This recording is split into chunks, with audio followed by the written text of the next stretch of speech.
Assalamualaikum warahmatullahi wabarakatuh. My name is Anggita Dimayani. I'm from class A2 2024. My student ID number is 24220047.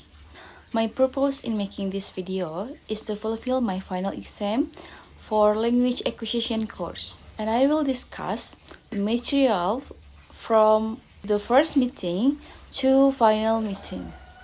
And I will relate the general lecture with language acquisition learning. The first definition, language acquisition.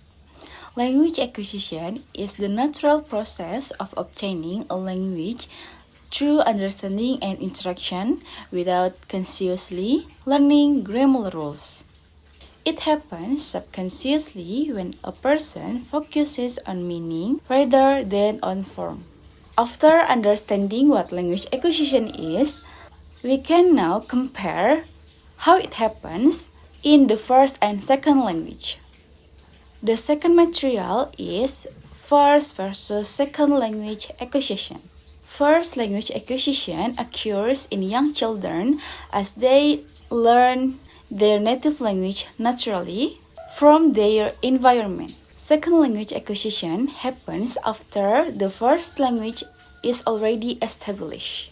It may occur in formal or informal settings and influenced by factors such as age, motivation, quality input, and the learner's first language. Once we know difference between first and second language acquisition, it is important to see how the process actually works, especially the subconscious nature of acquisition. The third material is subconscious process. According to Gratian, acquisition is subconscious process. Learners acquire language without realizing it as they understand meaningful input. Their attention is on the message, not the grammar rules. To understand this process clearly, we also need to look at the linguistic components that form a language. The fourth material is linguistic components. Language consists of phonology, morphology, syntax, semantics, and pragmatics. These components develop gradually as learners receive more input and practice. Since language is made of several components, the next step is to recognize the nature of the learner themselves. The fifth material is the nature of language learners. Each learner is unique. Difference in motivation, age, personality, learning style, background knowledge, and goals influence SLA. This difference leads us to the factors affecting SLA. The sixth material is the factors affecting SLA. There are two factors that are micro and macro factors. Micro factors include teacher feedback, peer influence, classroom environment, and input.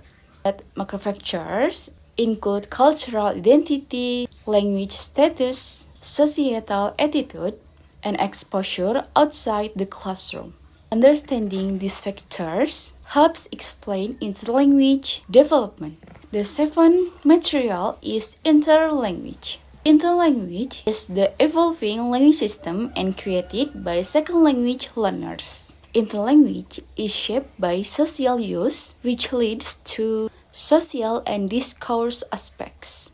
The eighth material is social and discourse aspects of interlanguage. This aspect involve politeness, turn-taking, and appropriate communication. Besides social use, interlanguage is also influenced by mental processes. The ninth material is psycholinguistic and linguistic aspect. This aspect improves language processing, memory, and structure development. Finally, this review connects to the public lecture with Prof. Stella. The public lecture connects to SLA because the points raised by Prof. Stella, such as the importance of meaningful feedback, learner engagement, and promoting deep thinking are core elements in second language development. In SLA, Effective acquisition happens through quality input, instruction, and feedback, not merely through attractive technology. Our emphasis on generalization also aligns with the idea that language learners must use language in new contexts, depends on cognitive processing and meaningful learning rather than visual simulation alone. Okay, that's all from me. I apologize if there are any mistake or error in my word or sentence. Thank you for your attention. Wassalamualaikum warahmatullahi wabarakatuh.